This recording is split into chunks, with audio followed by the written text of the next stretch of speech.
안녕하세요. 민돌군입니다. 청약통장 가입자 2천만 명 시대에 사는 지금 분양 아파트는 새 집인데다 몇몇 아파트들은 피까지 붙으면서 보다 나은 주거 여건과 경제적 이득을 가져다 주는데요. 집값은 내린다는데 과거 분양 아파트들은 어떻게 되었고 최근에 분양한 아파트들은 어땠는지, 그리고 앞으로의 분양 아파트들은 어떻게 될지 당시 분양가를 기준으로 각 단지들을 비교해보며 알아보겠습니다.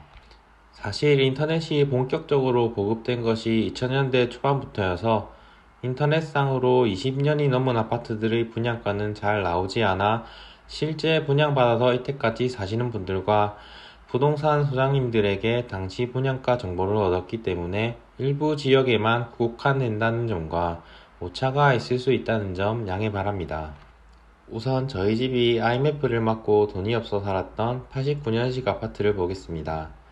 외곽의 그린벨트 천지인 농업지역이었고 차로 이동하기 좋다는 점만 빼면 가격 상승 요인이 전무한 지역이었습니다. 17평 기준 분양가는 3천만원 정도였습니다. 저희는 2000년에 4,300만원에 구입을 하였는데요. 그래프를 보시면 10년이 지난 2010년경에는 8천만원이 넘어갑니다. 20년 동안의 물가 상승을 보았을 때 어느 정도 키 맞추기가 된 듯합니다. 그리고 30년이 지난 지금 5천만원 선에서 실거래가가 형성됩니다. 지금 시점으로만 보면 2천만원 정도의 상승이 있었습니다.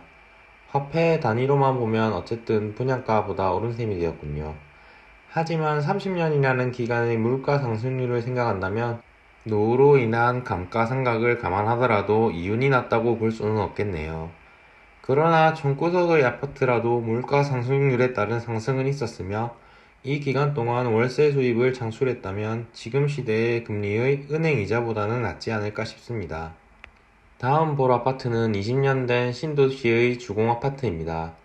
21평으로 평수는 작지만 1000세대 대단지의 동네의 중심지에 있어 주변 시세의 바로미터가 될 수 있습니다. 98년식의 분양가는 6,800만원이었습니다. 정말 트랙터 타고 다니고 농사 짓던 동네가 신도시라는 명목으로 개발됐으니 이때만 해도 슈퍼 하나 제대로 없는 많은 사람들이 만류하던 동네였죠. 그를 반증하듯 10년 동안 시세의 변동이 거의 없어 동일 가격이었습니다. 하지만 주변에 대형마트, 병원, 학교, 도서관, 은행 등 편의시설이 들어서면서 2010년을 기준으로 가파르게 오르더니 최고 1억 6천만원까지 거래가 됩니다. 시세를 1억 5천만원이라고 가정해도 2배 이상의 상승을 하게 된 것이죠. 이런 호황기를 5년 정도 누리고 거래도 활발히 이루어졌지만 이미 20년 차를 넘어가며 권령의 한계를 차츰 보이기 시작했고 또 다른 신도시들과 시내의 신축들이 대체제 역할을 하기 시작하면서 거래가 이루어지지 않으니 가격은 가파르게 떨어지기 시작했습니다.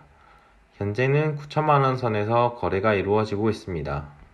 20년 동안 쭉 살았다면 2천만원 정도의 차익이 생긴 것이고 호황기의 고점이라고 생각하고 팔고 다른 곳으로 이사를 갔다면 1년 만에 1억의 차익을 남기면서 100% 이상의 수익을 거두었겠네요. 다 같을 수는 없겠지만 신도시의 특성이 잘 나타나는데요.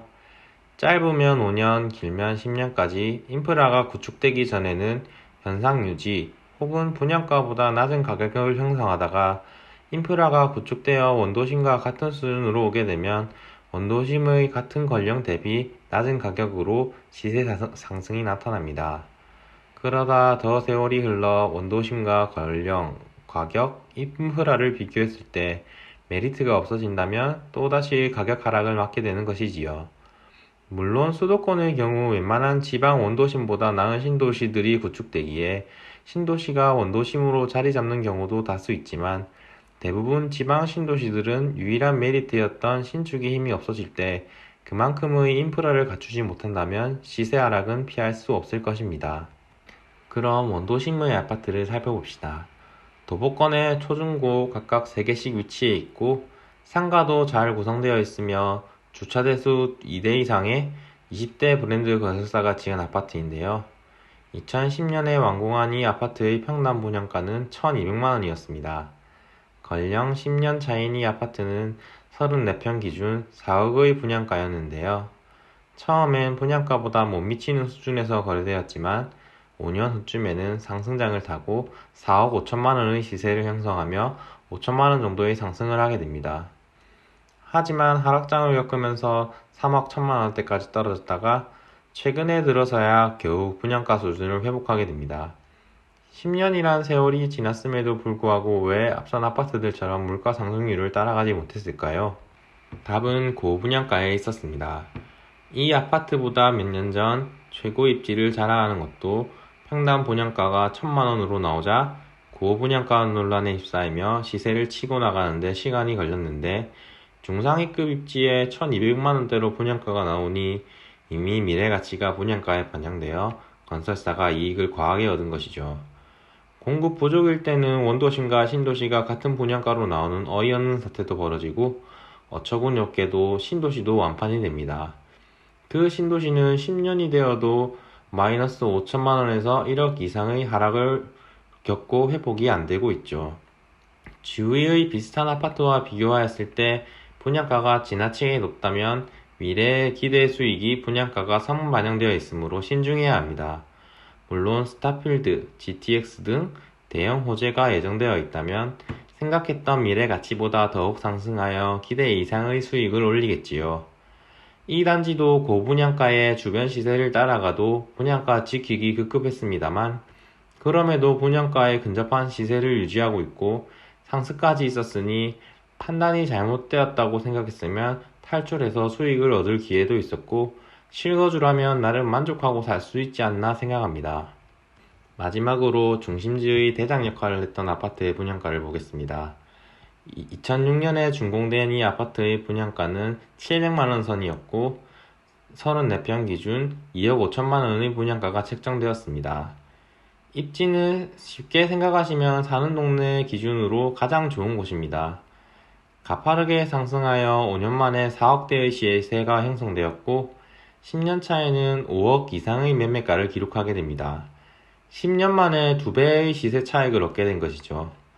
하락장으로 한풀 꺾여 다시 4억대로 주춤하기는 했지만 15년 차로 나름 구축에 접어든 지금 다시 5억대에 진입하면서 중심 입지의 힘을 보여주고 있습니다. 30년 차가 다 되어가는 대전의 둔산 크로바의 사례를 볼 때 권력과 상관없이 부동산에서 최고 입지 가치는 불패인 것 같습니다. 불과 15년 전에 대장 아파트를 살 수 있었던 돈은 이제 제가 사는 외곽 신도시 분양가가 되었습니다. 부동산 규제가 나날이 심해지고 집값의 등락이 예측이 힘든 요즘 무주택자가 주택 청약으로 집을 마련하는 것이 내 집 마련으로 가장 좋은 방법이 아닐까 합니다. 실제로 한 수도권 공공분양의 경우 옆의 20년차 아파트가 7억인데 새 아파트를 5억에 분양하고 있습니다. 최악이어도 2억의 안전마진이 있는 셈이고 최소 2억 이상의 시세 차익을 처음부터 얻고 가는 셈입니다. 재건축, 재개발의 조합원 또한 오랜 시간을 기다린 만큼 일반 분양가보다 싼 가격에 분양을 받고 좋은 동호수를 선점하여 시세 차익 및 안전마진을 기대해 볼 수 있는 것이고요. 하지만 앞서 소개해드린 사례와 같이 주변 시세 대비 고분양가라면 미래가치를 객관적으로 잘 평가하시고 아무것도 없는 신도시라면 갖가지 만들어낸 호재에 현혹되지 마시고 싼 가격의 안전마진 플러스 향후 발전은 좋은 가격이 될지 생각해 보세요. 이러한 안목으로 분양받으신다면 가격의 오르내림은 있겠지만 한 번 정도는 큰 상승을 받는 타이밍이 있을 것이고 타이밍을 잘 잡으신다면 자산 증식에 큰 도움이 될 것입니다. 사례가 너무 많아져 담지는 못했지만 30년 전 15km 거리에 현대아파트 두 곳이 똑같이 5천만 원에 분양을 했지만 현재 한 곳은 8천만 원, 한 곳은 3억이 되었습니다. 주위에 보면 공급 물량이 없어서 새 집에 살고 싶어서 등의 이유로 자산 대부분을 차지하고 심지어 빚까지 지는 주거지를 견본주택만 보고 덜컥 분양받고 집값 하락으로 힘들어하시는 분들이 있습니다. 물론 규제나 여러가지 변수가 있을 수 있겠지만 내가 살 집이 차익 실현이 될지 안전마진은 있는지 등을 생각하셔서 모든 분들이 좋은 집에 사시고 많은 수익을 내시길 바랍니다. 오늘 영상은 여기까지입니다. 도움이 되셨다면 좋아요와 구독 한 번씩 부탁드립니다. 끝까지 시청해주셔서 감사합니다.